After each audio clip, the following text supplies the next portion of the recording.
Oke, baik. Oke, ini terima kasih Fahira. Ini juga terima kasih nih teman-teman karena ramai banget pertanyaannya ternyata ya. Ini saya terus terang bahagia nih melihat antusiasmenya luar biasa. Teman-teman pengen belajar. Ini usianya masih muda-muda kan ya kemarin ya. Tapi sudah ingin berkembang gitu sehingga pertanyaan yang masuk pun banyak sekali. Alhamdulillah 140. Itu menunjukkan bahwa teman-teman nggak cuma stop di situ aja belajarnya. Tapi ingin tahu lagi dan lagi. Nah ini ada pertanyaan kita akan coba kupas satu persatu ya teman-teman ya terkait keingintahuan teman-teman nih dengan komunikasi asertif ini. Yang pertama tadi pertanyaannya terkait bagaimana mendefinisikan dan membedakan komunikasi asertif dengan komunikasi lain, terutama dalam konteks pribadi dan juga profesional. Nah, sebenarnya komunikasi asertif itu mau di mana-mana sama aja. Definisinya sama aja, yaitu bagaimana kita bisa mengungkapkan perasaan, pikiran kita dengan baik tanpa menyakiti orang lain. Ya, jadi ada dua unsur nih. Ada diri kita, keinginan kita, perasaan kita, pemahaman kita terhadap kondisi diri kita, tapi juga ada faktor orang lain yang harus kita pertimbangkan. Kalau teman-teman ingat, waktu itu kita ngobrol, kita sempat sharing bahwa ada satu faktor yang penting dalam komunikasi asertif, yaitu empati. Nah, itu empati adalah kemampuan untuk memahami juga kondisi orang lain, untuk peka juga sama kondisi yang ada. Jadi nggak cuma tentang kita aja. Nah, kira-kira seperti itu. Jadi mau baik dalam konteks profesional maupun dalam konteks personal itu sama saja gitu ya. Intinya adalah bisa mengungkapkan pikiran dan perasaan kita dengan cara yang baik, dengan mempertimbangkan kita kita sendiri juga orang lain gitu. Jadi tidak nambah masalah baru.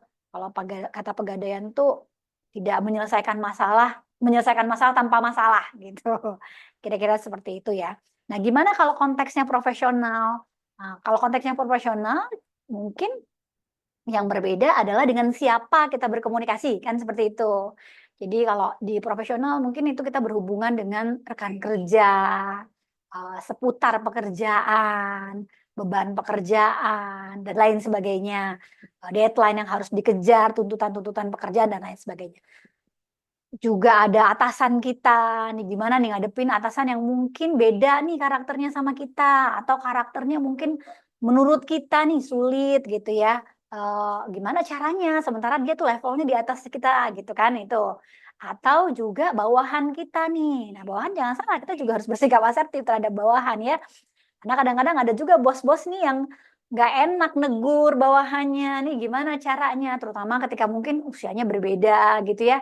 Bosnya lebih muda. Nah, kalau yang sering saya dengar tuh seperti itu. Bosnya lebih muda, ini bawahannya lebih senior, lebih dulu gitu. Gimana caranya bisa memberikan feedback salah satunya dengan cara yang tadi tetap baik gitu, bisa diterima oleh orang tersebut. Jadi nggak negatif gitu konsekuensinya.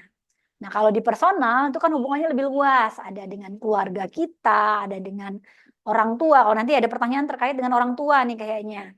Dengan orang tua, dengan adik, kakak, teman dan lain sebagainya. Nah, ya, di intinya sama, kenali dulu nih kita tuh ngomong sama siapa. Ya. Orangnya seperti apa? Kayak gimana sih cara dia berpikir? Nah, kira-kira gimana cara enaknya nih ngadepin orang ini? Tapi sebelum itu, kita juga harus ngenalin diri kita. Ya, apa sih hambatan kita ketika berkomunikasi sama orang ini? Kenapa ada hambatan tersebut? Sama atasan, kita nggak asertif nih misalnya. Kenapa nggak asertif?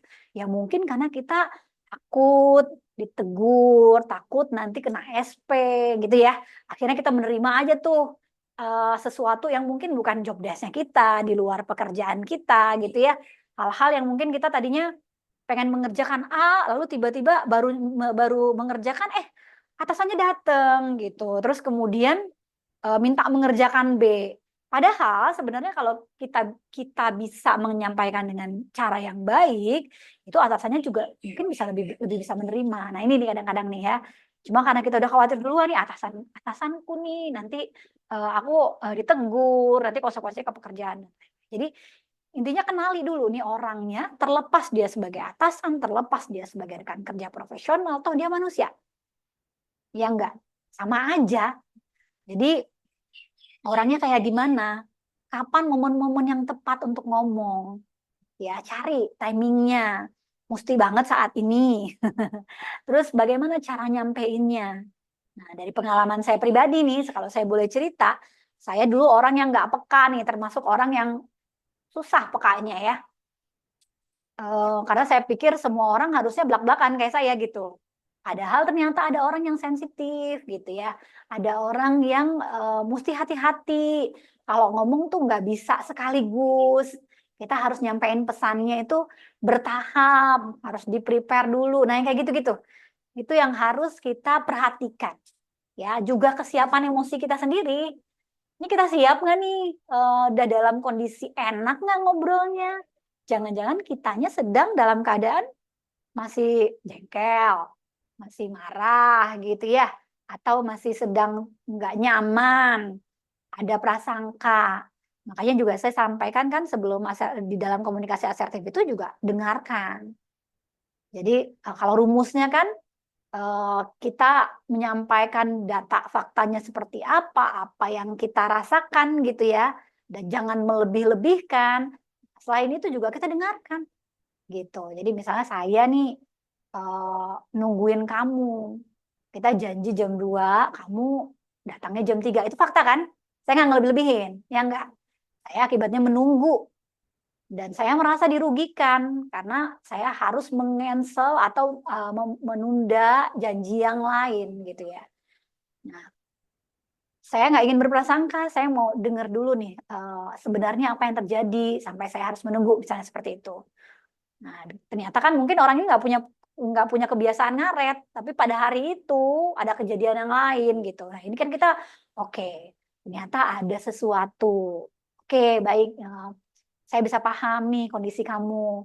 Nah, tapi terlepas dari itu, saya ingin diberitahu ya kalau next mungkin kalau kita ada janji, kamu terjadi sesuatu, tolong saya di WA. Jadi saya bisa mengerti gitu, bisa tahu situasinya seperti apa dan tidak berprasangka serta menunggu. Ya kan? Orangnya mengerti apa yang kita harapkan, mereka juga tahu bahwa kita menyampaikannya juga nggak pakai emosi yang melebih-lebihkan gitu ya. Nggak pakai bilang gara-gara lu nih gue nunggu, nih orang gue sampai dimarah-marahin, gila lu nih gitu ya. Itu kadang-kadang orang nggak bisa terima. Kira-kira seperti itu. Jadi itu harus diperhatikan mau dalam konteks personal, mau dalam konteks profesional sama aja. Dan bagaimana cara menyeimbangkan ketegasan dengan empati gitu ya. Sebenarnya tegas bukan berarti kita nggak empati, bener nggak? Ya, jadi tegas beda loh dengan kasar, ya kan? Tegas itu jelas, kamu maunya apa, batasannya yang mana, itu jelas. Nah, apakah itu artinya kita tidak berempati? Enggak, ya. Ada saat-saat di mana memang kita harus mengungkapkan, misalnya nih orang eh, sudah sangat keterlaluan misalnya gitu ya, atau melewati batas-batas yang sebenarnya udah kita kita toleransi gitu. Nah, kita menyampaikan dengan tegas sampai misalnya eh, kamu pinjem selama sudah beberapa hari ini kamu pinjem sesuatu. Nah, dan kemarin terakhir kamu pinjem alat tulis saya misalnya gitu. Atau laptop saya gitu ya. Nah, kamu tidak izin kepada saya, itu kan udah batasan dilanggar ya. Nah, saya keberatan dengan itu, ya. Saya tahu nih, kamu mungkin perlu penting gitu ya. Tapi kadang dalam saat bersamaan, saya juga sedang butuh gitu. Nah, ini kan menyebabkan kesulitan nih di saya. Nah, saya ingin nih ke depan kalau kamu mau pinjem, kamu bilang dulu ya, dan kamu bilang dulu. Jadi bisa saya pertimbangkan, bisa saya pinjamkan atau tidak sesuai dengan kondisi saya. Tegas kan? Tegas, tapi kan juga nggak pakai marah-marah gitu kan. Orang juga mengerti, oh ini clear ternyata, ini perilakunya, ini datanya, ini yang saya harapkan dari kamu. Gitu. Jadi itu kuncinya gitu ya. Dan lagi-lagi harus melihat orangnya juga. Ya, itu mungkin yang pertama bedainnya sama komunikasi yang lain kalau orang pasif gitu, banyak kan iya-iya kan, nggak berani tuh menyampaikan. Tadi yang saya bilang kalau di kantor contohnya dikasih tugas tambahan, ada deadline gitu ya, dia lagi ngerjain yang lain ditambahin, dia iya aja tapi di belakang ngedumel, ya. Atau diajak temennya ke sana kemari tugasnya lagi banyak, dia iya aja karena nggak enak hati. Taunya kemudian tugas-tugas dia terlantar. Jadi banyak sengsaranya kan. Kalau orang agresif sebaliknya, ya, belum apa-apa nggak mau dengerin, marah duluan misalnya. Misalnya kalau sama bos tuh, "Bapak ngasih saya kerjaan melulu, Pak. Ini kemana Bapak ngasih kerjaan? Sekarang saya Bapak tambahin lagi, gimana? Saya jadi keberatan." Misalnya seperti itu. Itu kan bosnya bisa, "Oh, oh ntar dulu nih, yang bos siapa? Lu apa gua?" Gitu kan. Nah, sementara ada cara lain menyampaikannya. "Pak, maaf, kemarin Bapak memberikan tugas ini ke saya. Deadline-nya tanggal sekian, Pak. Nah, ini ada tugas yang baru, Pak, dan Bapak bilang hari ini harus diselesaikan juga. Nah, saya mau mohon klarifikasinya. Nih sebenarnya dari 2 tugas ini yang mana yang Bapak prioritaskan? Oh, ya udah kamu kerjain ini. Oke, baik saya kerjakan yang ini dulu ya, Pak, yang ini saya pending. Oke, enak kan ya? Nah, ini mungkin saya butuh waktu, Pak, karena, agak panjang. Jadi mungkin nggak besok, tapi 2 3 hari lagi. Gimana, Pak? Oke, nggak apa-apa, misalnya gitu. Jadi kita mengungkapkan caranya enak, kita juga ngasih tahu kita tuh maunya apa. Kalau orang pasif nggak ngasih tahu maunya apa. Ya kalau orang agresif nggak dan mendengarkannya, gitu, nggak mengerti sudut pandang orang lain. Kira-kira seperti itu, ya. Jadi harus dipelajari dan dipraktekkan, dicoba, mungkin dalam hal-hal yang mudah dulu aja. Bukan dalam hal menghadapin bos, tapi mungkin rekan kerja, temen, yang gampang dulu. Karena memang ini bukan keterampilan yang langsung bisa gitu, bukan. Saya juga terus terang bertahun-tahun dan masih belajar. Kira-kira seperti itu.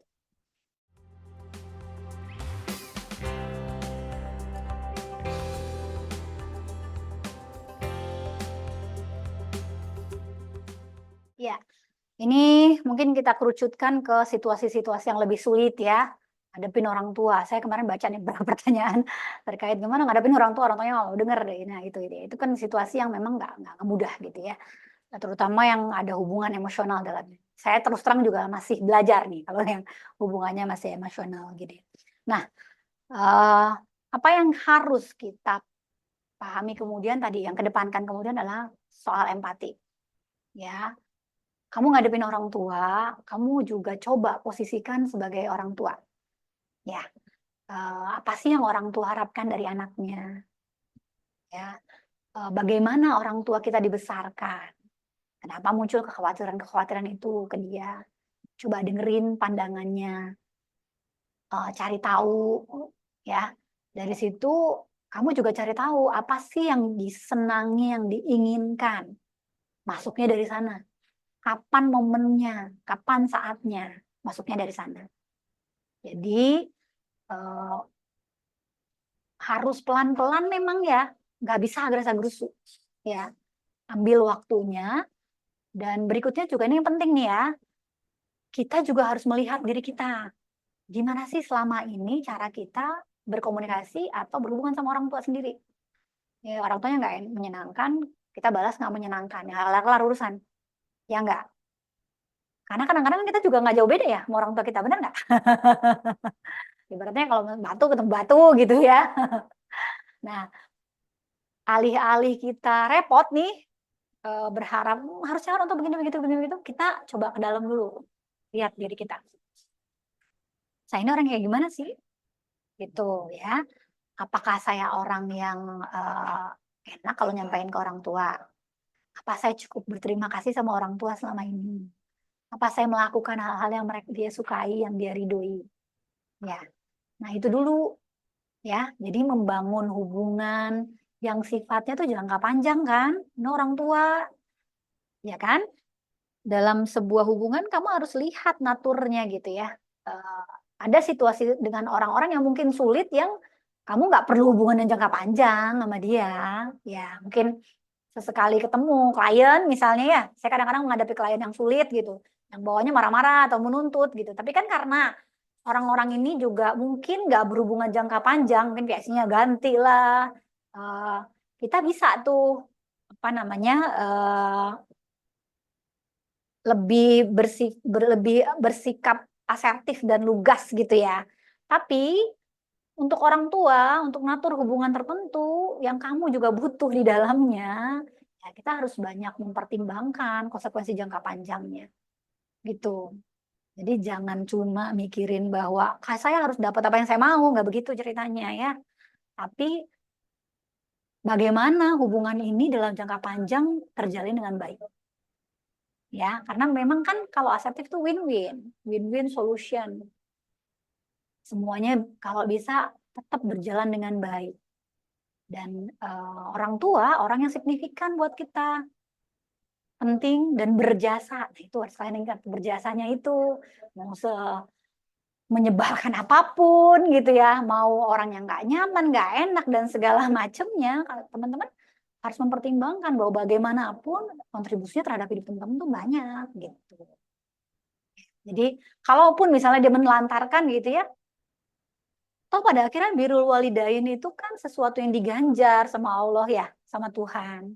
Nggak ada jeleknya juga kalau kita belajar menjadi orang yang lebih baik dari orang tua kita.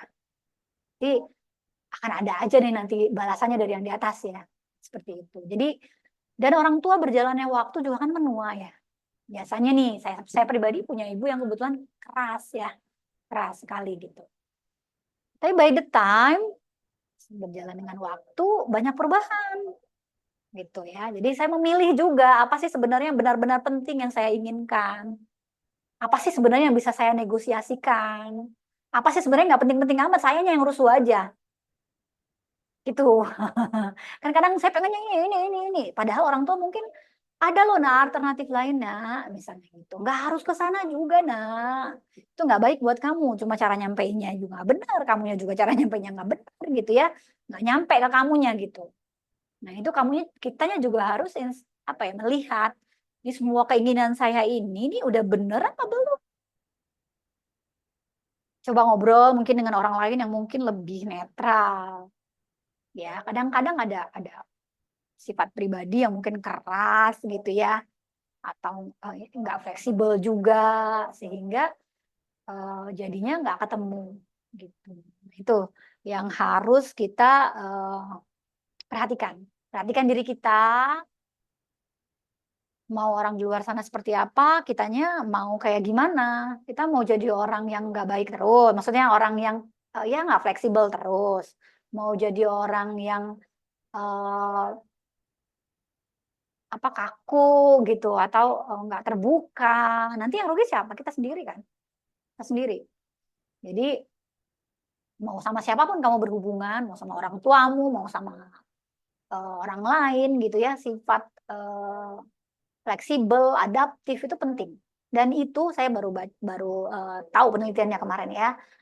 Orang yang adaptif, orang yang fleksibel itu orang yang itu kontribusinya terhadap kesehatan mental itu besar.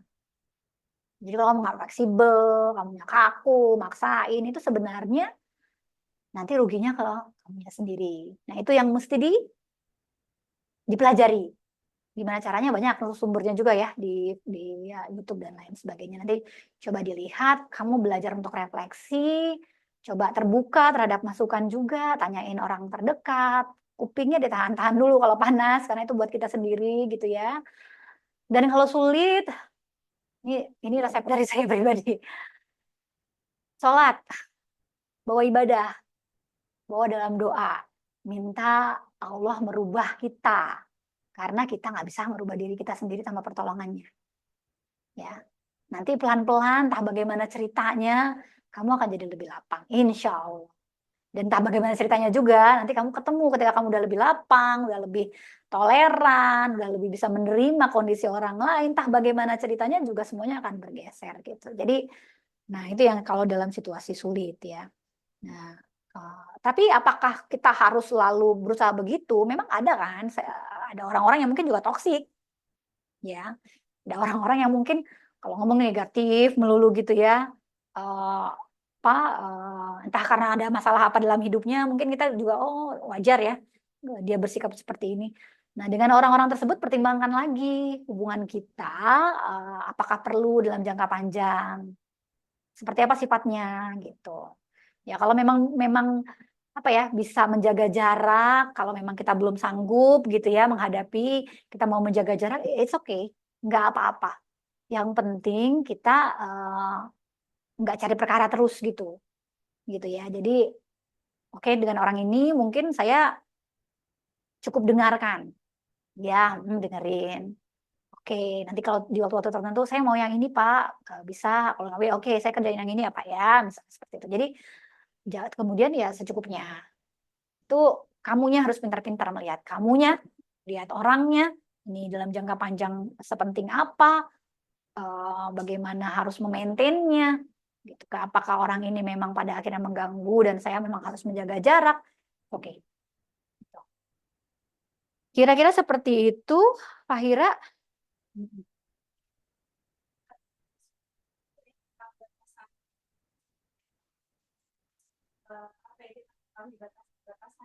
Iya, mungkin saya tambahkan sedikit ya juga ya, kalau apa, lihat juga pemicunya. Apa sih yang membuat situasi itu selalu nggak enak? Kadang-kadang itu ada pemicunya, ngomongin tentang hal tertentu atau kondisi kita yang sedang apa, bagian mana yang kemudian membuat kita itu kenali. Ya, jadi mungkin untuk topik-topik tertentu mungkin sama orang tua nanti ini dibungkus dulu, nanti diredem dulu, nanti baru saya sampaikan di lain waktu atau dengan cara yang berbeda, misalnya seperti itu. Juga tadi ya, kita nggak harus jadi people pleaser ya. Jadi nggak semua orang harus suka sama kita, nggak semua, ya. Jadi memang mengerti ini baik nggak buat saya. Kalau tapi sambil mengenali diri ya, jangan sampai nggak baik buat saya cuma gara-gara saya juga kaku, saya juga nggak mau terima masukan, jangan jangan begitu. Jadi apakah ini baik buat saya? Apakah kalau misalnya saya mengungkapkan terus orangnya juga tidak paham, apakah memang saya harus menjaga jarak untuk kebaikan? Itu nggak apa-apa, saya pribadi. Jadi kenali hal-hal tersebut. Tapi pastikan juga kitanya juga terbuka, mau berubah, mau berkembang, mau jadi orang yang lebih baik. Seperti itu.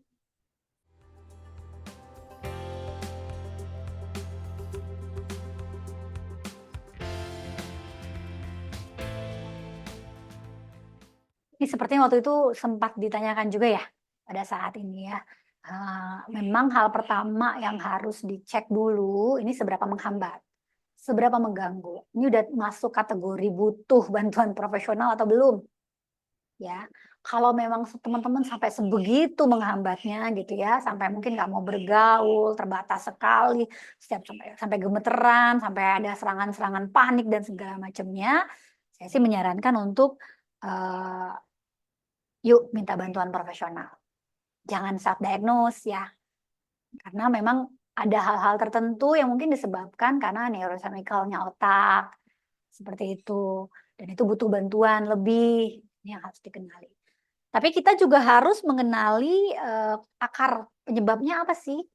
Ya, apa penyebab munculnya hal-hal seperti ini yang menghambat kita ini?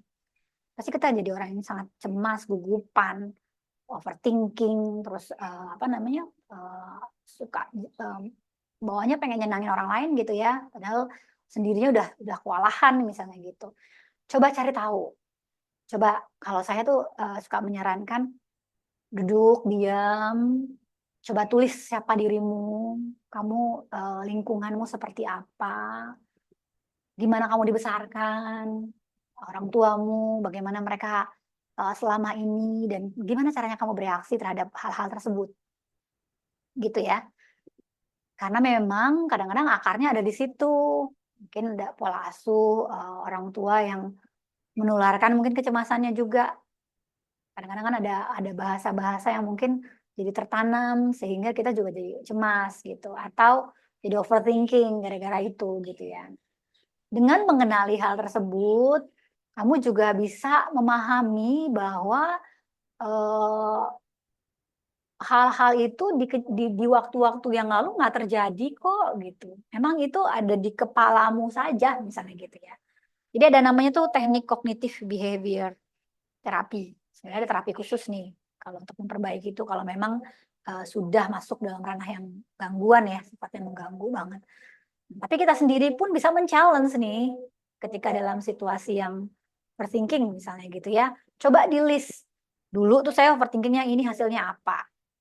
Bener nggak? Muncul nggak? Terjadi nggak apa yang saya pikirkan? Misalnya saya takut nih waktu itu bicara di depan umum. Waktu itu saya akhirnya bicara, memang gugup. Saya takut karena apa? Karena takut diketawain orang. Tapi pada saat itu diketawain nggak? Oh ternyata enggak. Jadi kamu apa ya? Counter hal-hal yang kamu khawatirkan itu dengan fakta yang ada. Jadi biasanya fakta-fakta itu nanti akan terlihat bahwa enggak ternyata ya faktanya bicara orang-orang nggak sebegitu memperhatikannya gitu ya. Nah, seperti itu. Dan itu butuh untuk reflect ya, untuk melihat ke dalam ya. Nah, untuk mengetahui tadi apa sih false belief-nya dari mana, untuk mengkonter dari apa sekian banyak peristiwa apakah itu terbukti atau tidak gitu ya. Dan kemudian untuk pelan-pelan mencoba gitu. Cari yang paling aman, situasi yang paling aman aja. Misalnya aku paling aman sekarang komunikasi asertif sama kakakku. Atau orang yang paling menurut kamu baik lah gitu ya, bisa menerima, tapi kamu selama ini tetap aja overthinking sama dia misalnya. Nah, kamu coba ke orang tersebut gitu. Jadi start dari yang paling mudah. Misalnya disuruh ngomong depan umum gitu ya, eh, alih-alih misalnya dalam forum yang sangat besar, kenapa enggak pada saat ada tanya jawab di kantor nyoba nanya. Kalau kamu sering melakukannya, kan kamu memperkuat di dalam. Kalau kamu ragu, kalau kamu mungkin tetap takut, ya konsep dulu. Kamu mau nanya apa, jadi udah ready gitu. Dan kemudian coba tanya. Dan tiap meeting kamu coba aktif misalnya gitu. Sehingga akan banyak tuh experience-experience yang menyenangkan. Gitu. Jadi mulai dari hal-hal yang sifatnya dekat, mudah, ya. Impactnya mungkin nggak terlalu besar gitu ya. Jadi baru beranjak ke hal lebih lebih besar dan cari dukungan. Ya kan? Banyak kok orang di sekitar kita yang mau mendukung kita, benar nggak? Iya nggak? Teman dekat kita, entah saudara kita, entah orang tua kita. Aku pengen misalnya eh, pengen belajar menolak nih gitu ya. Eh, Bantu aku dong untuk mengingatkan. Itu kan dia misalnya ketika kamu nerima, ini gimana ya lo kemarin kan kamu ada keinginan untuk belajar tentang ini. Oh iya ya aku mesti ngomong kayak gitu-gitu. Jadi cari juga dukungan, terus kemudian juga tadi evaluasi diri, lihat dari mana itu masalahnya, butuh bantuan atau tidak, lalu kemudian coba terapkan juga pelan-pelan gitu teknik tadi ya, menambah pengalaman-pengalaman yang mungkin positif, mulai dari hal-hal yang gampang-gampang dulu aja, cari dukungannya, dan kemudian juga, nah ada hal-hal yang mungkin berat banget gitu ya, overthinking itu disebabkan cemas segala macam, soalnya karena ada kejadian di masa lalu yang sangat berat gitu ya. Nah ini butuh healing tersendiri, butuh teknik tersendiri gitu, untuk meregulasi kembali emosi kamu. Tuh, ya. Seperti itu kira-kira.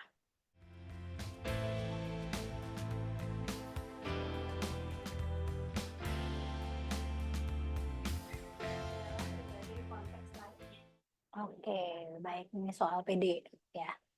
Gimana caranya bisa PD? Gitu. Yang pertama saya tanya, kenapa nggak PD? Gitu. Ini harus dikenali dulu. Kenapa sih? Apa yang membuat kamu nggak pede untuk menyampaikannya? Itu dikenali dulu. Kekhawatiran apa? Misalnya kalau dalam konteks bicara di depan umum, saya takut disalahin, saya takut diketawain, gitu-gitu ya. Saya takut dianggap kurang kompeten. Ini harus disiapkan satu persatu. Kalau saya takut dianggap kurang kompeten, ya gimana caranya agar bisa kompeten, kuasai materinya sebelum bicara depan umum. Kalau takut disalahkan, misalnya gitu ya, eh, coba lihat apakah dari banyak orang yang bicara, teman-teman di sekitar, ada nggak yang kemudian memang menyalahkan. Nah ini bisa men-challenge diri kamu juga. Nah juga bisa juga menganggap bahwa orang-orang ini adalah teman. kebanyakan audiens nih dalam komunikasi publik ya, kebanyakan audiens kita tuh pengen kita berhasil kok. Ya, saya sering melakukan public speaking ya, masuk ke MC lah, narasumber dan lain sebagainya. Kayaknya tuh jarang, nggak pernah saya ketemu ya, audiens yang inginnya saya gagal. Enggak tuh kayaknya. Mereka kan udah ngabisin waktu ketemu kita. Ya enggak. Mereka mau keluar pulang bawa sesuatu. Nah, ini yang harus dibenerin dulu nih mindsetnya. Nggak ada tuh orang yang kepengen kita tuh jatuh gitu ya. Kalaupun ada, misalnya katakanlah kompetitor kita pada saat meeting gitu, dia kepengen menjatuhkan kita. Nah, kira-kira kita pelajari juga nih apa yang bisa membuat kita bisa dijatuhkan atau di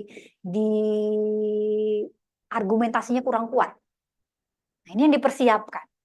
Dengan mempersiapkan itu lebih awal kan kamu lebih ready gitu. Jadi harus diperhatikan gitu ya. Kenapa sih nggak percaya diri? Apakah dalam semua situasi? Kalau dalam semua situasi balik lagi tadi, kamu harus lihat ke dalam apa yang terjadi dalam hidupmu sepanjang usia ini. Bagaimana hubunganmu, bagaimana orang sekitar, apa yang sudah kamu lakukan kemudian, gitu. Ya, jadi memang harus mengenali dan juga bertahap keluar dari situ. Nah, coba latih ya pelan-pelan. Kalau ini mungkin konteksnya lebih ke komunikasi publik nih saya ngelihatnya ya. Karena memang semua orang tuh takut berbicara di depan publik, grogi gitu ya. Dan wajar ternyata. Memang ketakutan bicara di depan publik itu takutan terbesar ternyata. Karena menyangkut harga diri kalau di kelas-kelas training public speaking tuh ngomongnya ini menyangkut harga diri. Nah, apa yang harus dilakukan? Ya, pertama persiapan. Yang kedua mindset mesti dibenerin. Bahwa di depan ini, di depan ini mau saya tampil dengan baik. Bukan orang-orang yang kepengen saya kalah.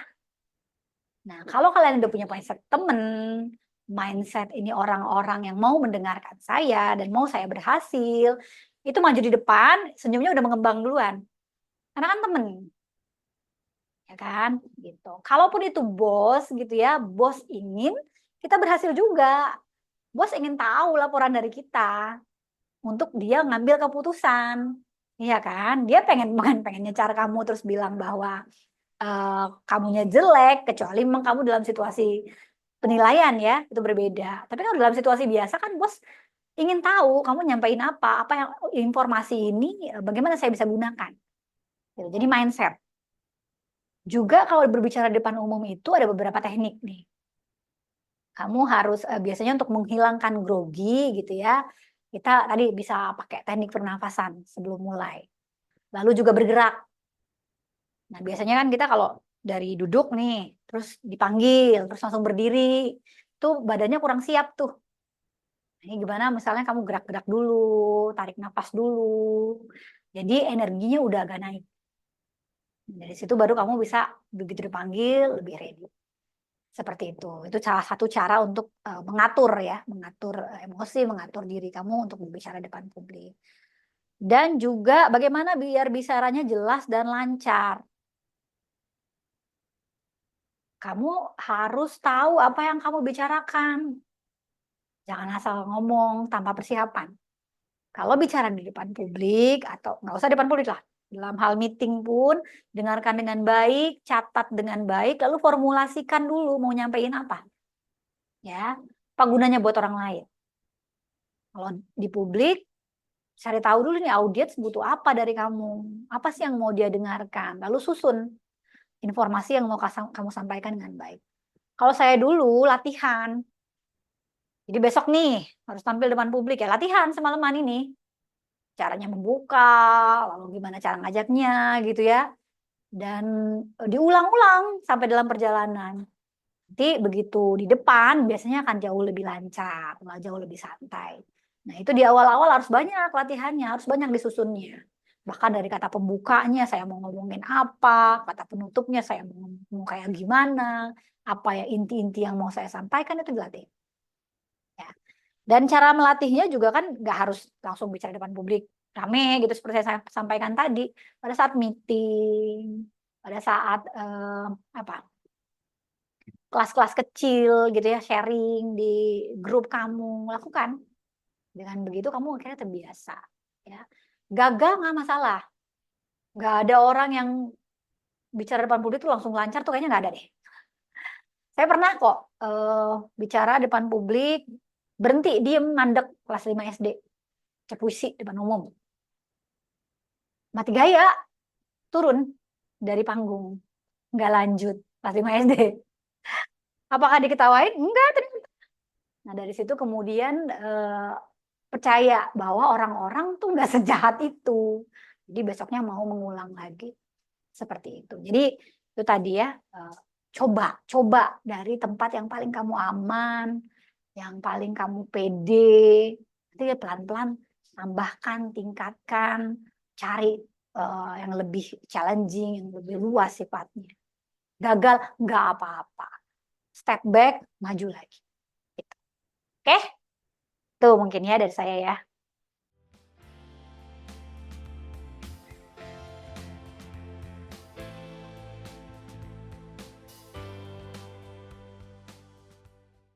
Sepertinya sih yang tadi sudah cukup dijelaskan ya. Lihat situasinya kenapa seperti itu, apakah ada kontribusi dari saya. Jangan-jangan saya memperumit keadaan juga. Jadi kitanya dulu, kalaupun memang ternyata situasinya sangat rumit gitu ya, dan kamu sudah berusaha memperbaiki, ya sudah, apakah memang ini dalam jangka panjang seperti apa?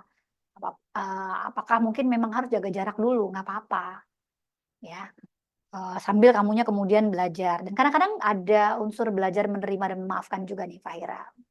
Ya, kerumitan-kerumitan ini kadang membuat kita belajar melapangkan hati. Orang-orang tertentu itu memang hadir, emang membuat kita belajar aja, belajar jadi lebih pemaaf gitu. Nah, mudah-mudahan kita kita bisa bisa belajar dengan baik gitu ya dari kehadiran-kehadiran mereka ini. Ini ada pertanyaan sebenarnya, ada bagaimana menghadapi individu pasif gitu ya, Fahira. Nah, kalau individu pasif ini kan menarik ya. Orangnya pasti banyak diemnya, iya iya aja padahal belum tentu. Nah, dengan orang-orang ini kamu harus peka nih. Harus peka, eh, kita bisa libatkan pelan-pelan dalam situasi-situasi yang aman buat mereka. Sedalam diskusi kelompok, kamu kebetulan memimpin kelompok tersebut, coba tanyakan pendapatnya.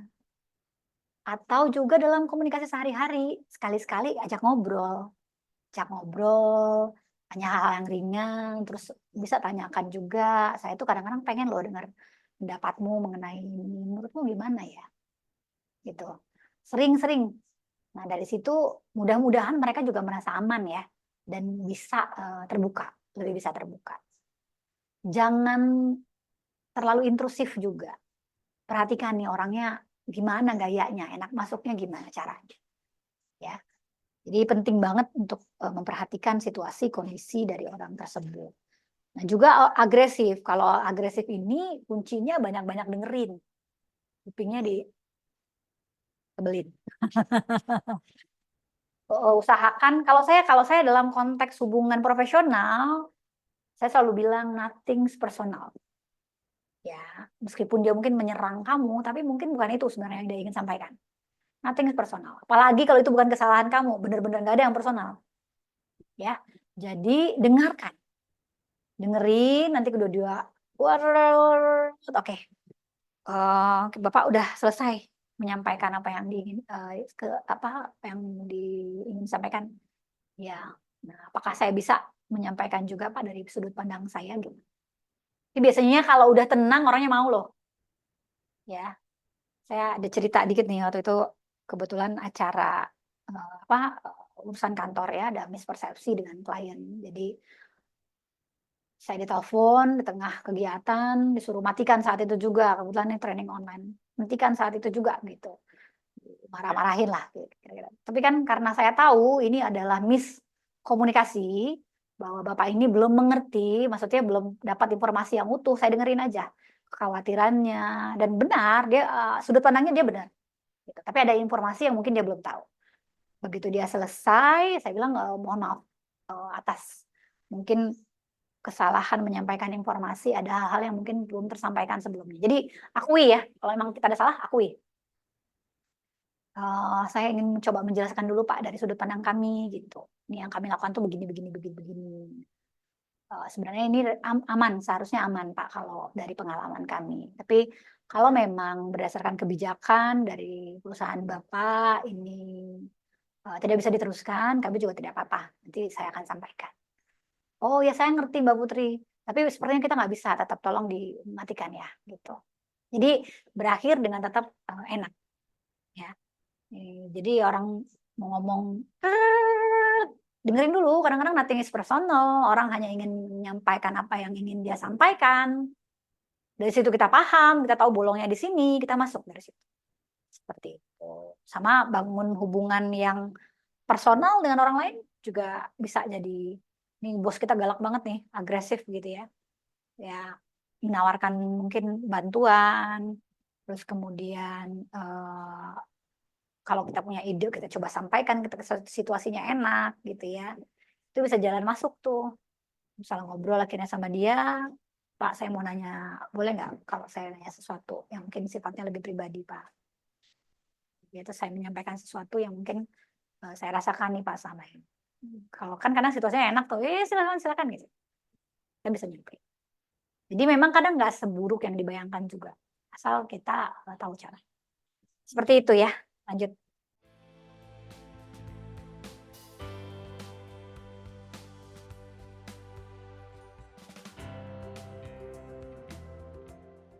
Sepertinya tadi udah cukup jelas ya, tadi kita sudah cukup bahas bahwa kebayang ya kalau kamu pasif terus, iya iya iya, terus apa yang ada di dalam? Gemelannya banyak, bebanmu banyak, kamu nggak bisa jadi dirimu sendiri, itu ke dalam dampaknya pasti kamu agresif terus, apa yang terjadi kemudian? Ya hubungan dengan orang lain, ketika hubungan dengan orang lain banyak yang nggak bener ya, baliknya kan kamu juga, itu pasti ada konsekuensi dari jangka panjang. Memang belajar pelan-pelan dengan mengenali diri kita. Bisa jadi kita tuh agresif juga karena lingkungan loh. Kita tumbuh di budaya yang memang agresif, yang kalau ngomong tuh memang begitu caranya gitu, dan kita nggak punya template, nggak punya contoh, nggak punya pakem.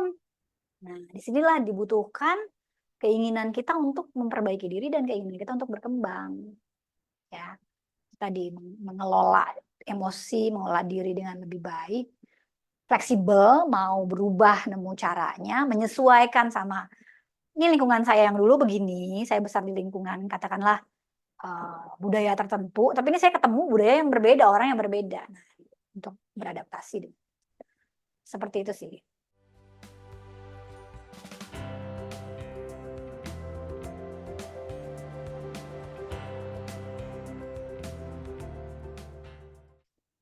Di sini yang penerapannya tadi konteks lebih mengenali situasi. Kan dalam situasi ini ada lingkungan profesional itu kan punya etik ya, punya budaya sendiri, punya standar sendiri, punya etik sendiri, punya mungkin cara berkomunikasi sendiri, bener nggak? Ya, kamu harus memahami itu dulu, alih-alih memaksakan menurut kamu ini benarnya begini, nggak bisa begitu. Itu orang dalam lingkungan tertentu yang mereka sudah berinteraksi di dalamnya sekian lama, punya aturan main, kamu orang baru.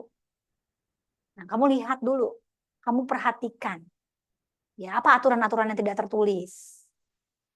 Apa kemudian, bagaimana cara berkomunikasi di antara mereka, ya. Apa, hal-hal yang mungkin diharapkan tapi juga enggak, bukan dalam setting yang formal. Nah, ini kamu coba beradaptasi dulu. Selama itu baik, kenapa tidak? Ya kan? Jadi tadi bersifat, fleksibel. Kalau ada hal-hal yang mungkin kamu keberatan, ketika kamu sudah mencoba mengakomodir, itu akan lebih mudah kamu menyampaikannya, ya. Alih-alih di awal udah jadi public enemy gitu, baru masuk kamu ngerasa ini nggak tepat nih misalnya gitu ya. Masa iya satu lingkungan itu salah semua, kan nggak mungkin juga. Mungkin ada hal-hal tertentu yang memang baik secara culture gitu. Kan misalnya gini, di perusahaan yang guyup banget, saking guyupnya mungkin aturannya nggak jelas. Ya, orang datang pulang bisa di jam-jam tertentu, ada kadang nggak responsibel misalnya begitu. Tapi kan kamu bisa melihat budaya guyupnya dulu, akrab, saling menolong, ya enggak? Nah, dari situ kan ketika kamu mencoba mengikuti beradaptasi dengan culture itu, misalnya makan siang bareng, terus mereka ngobrol gitu ya, kamu baru bisa kan menyampaikan hal-hal yang menurut kamu mungkin bisa diubah, misalnya ini pencapaian kita kok jadi begini ya. Nah, eh, kalau sudut pandang saya mungkin sejauh yang mungkin saya pelajari ya, ini bisa jadi iya bisa jadi benar, bisa jadi tidak juga. Ini untuk kita diskusikan, misalnya seperti itu. Ini ada hubungan nih antara produktivitas kerja sama hasil, misalnya seperti itu. Nah, coba deh, menurut teman-teman kita sejauh ini gimana nih produktivitas kerjanya? Datang mungkin tidak ada waktu yang jelas antara datang dan pulang, misalnya seperti itu. Jika kamu sudah bisa diterima, itu kan jauh lebih mudah untuk menyampaikannya. Ya enggak? Gitu. Jadi pelajari situasimu, standar komunikasinya, rules-nya mereka, culture-nya, hal-hal yang mungkin tak tampak gitu. Ya, baru kemudian kamu bisa menyampaikan apa yang kamu mau gitu. Seperti itu. Ini ada pertanyaan berkaitan dengan antar generasi. Sama prinsipnya sama. Ngomong sama anak-anak, anak usia SD, sama anak usia remaja, itu beda kan? Ya enggak, anak usia SD mungkin masih bisa tuh ya aturan apa namanya kita mungkin lebih powernya lebih tinggi misalnya. Nah remaja udah nggak bisa, mereka mungkin masih banyak ingin didengarkan sudut pandangnya. Nah usia kecil mungkin butuh yang konkret-konkret kalau ngomong sesuatu, nggak bisa yang ngawang-ngawang abstrak gitu, yang deket-deket aja hal-hal seperti itu. Jadi intinya adalah memahami dengan siapa kita bicara, apa ekspektasinya, apa keinginannya, juga memahami diri kita, apa ekspektasi kita orangnya seperti apa keinginan kita, gitu. Dan kemudian menemukan caranya dari dua hal tersebut. Seperti itu.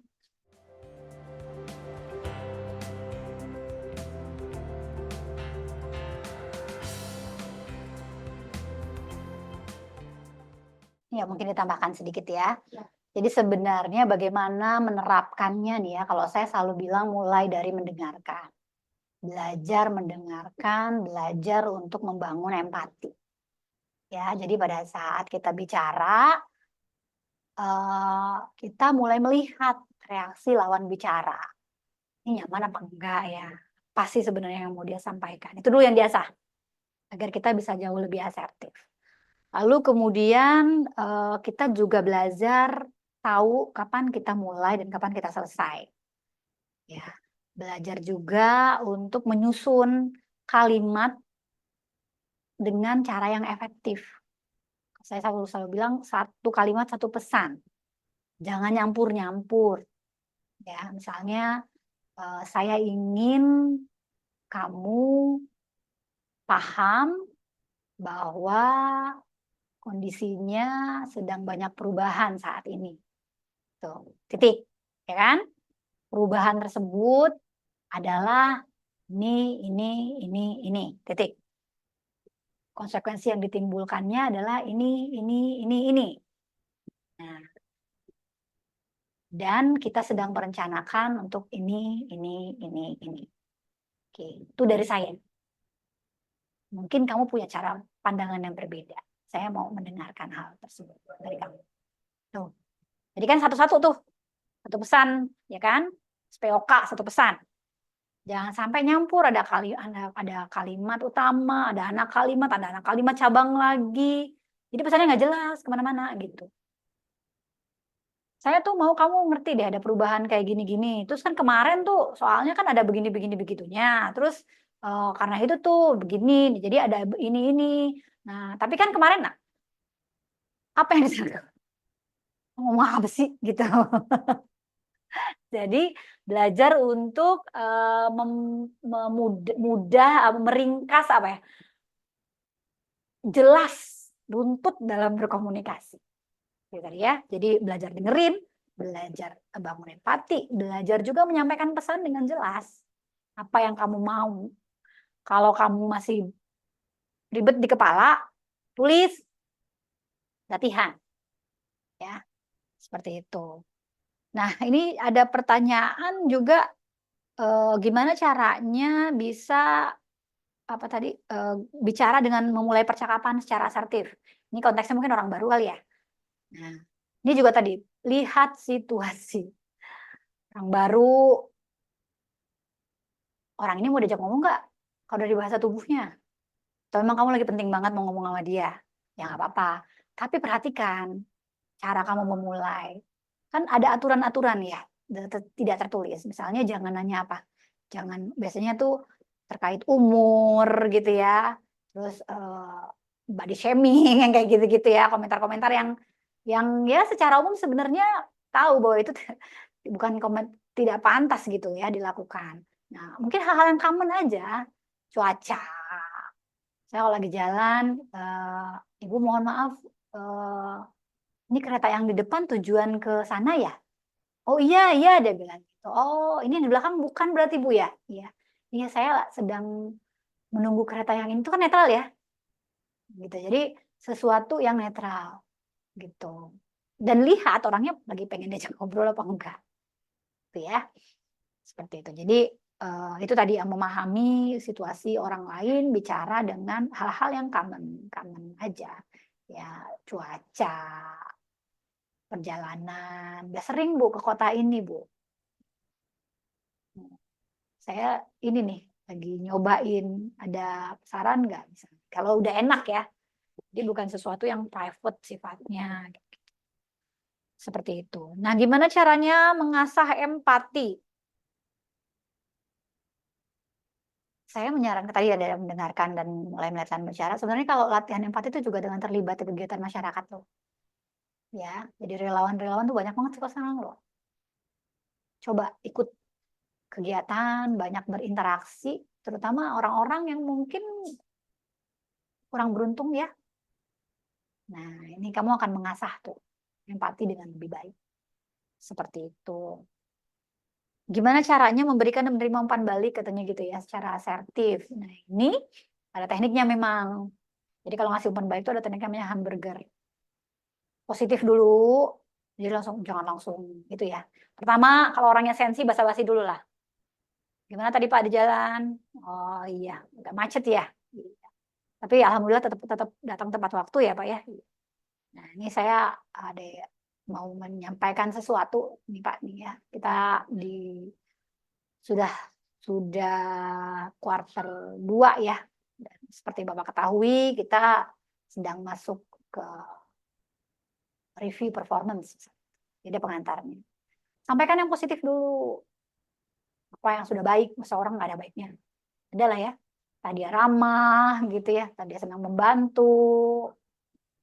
Baru kemudian masukan dari kita yang negatifnya. Ya. Dan yang terakhir tutup lagi dengan yang positif. Yang namanya hamburger kan intinya di tengah-tengah, tapi depannya dilapisin, belakangnya dilapisin. Gitu. Ya. Dan bisa juga ditambahkan apa yang kita harapkan ke depan. Gitu. Saran mungkin dari kita. Dan lagi-lagi juga dengarkan juga dari sudut pandangnya orang ini. Ya. Seperti itu. Jadi terbangun komunikasi yang enak gitu ya. Ketika memberikan feedback, feedback itu memang sifatnya membantu. Dan itu tadi niat kita juga ya pada saat memberikan feedback. Jangan buat jatuhin, tapi kita tahu ini buat orang ini. Dan feedback itu kasih di setting yang private sebenarnya. Lebih idealnya tuh. Di setting private sehingga kita bisa mendengarkan sudut pandangnya, kita juga bisa menyampaikan tanpa mungkin orang ini merasa kurang tidak dihargai gitu. Ya. Gitu mungkin yang bisa saya sampaikan untuk pertanyaan 8. Oh, mungkin penasaran tadi kalau teknik mendengarkan aktif itu apakah ada tekniknya? Kemarin ada di SIR ya. sensing, interpreting, responding. Sensing itu hadir, penuh, termasuk pikiran, jangan kemana-mana. Dengerin, interpreting, lihat, amati bahasa tubuhnya, bahasa tubuh kita. Lihat, ini ke orang, apa kira-kira yang mau disampaikan. Termasuk apa yang keluar dari mulut. Responding, macam-macam. Kita bisa menunjukkan dengan anggukan, oke, ya, itu menunjukkan bahwa kita mendengarkan. Bisa juga itu mengklarifikasi. Kita bisa bertanya, mengklarifikasi, atau kita bisa memparaphrase. Orang itu menyampaikan sesuatu, kita sampaikan kembali pesannya dia dengan bahasa yang berbeda. Jadi itu paraphrase. Bisa juga menggali. Menggali dengan maksud misalnya membantu orang tersebut memahami sudut pandang yang lain. Ini pernah nggak kalau apa aja tindakan yang pernah dilakukan? Oh gini-gini, oh waktu itu gimana hasilnya? Ya. Kira-kira ada tindakan lain nggak? Saya punya pengalaman ada begini, nah menurut Bapak atau Ibu gimana? Atau menurut kamu gimana? Tuh, jadi itu teknik mendengarkan aktif ya. Oke.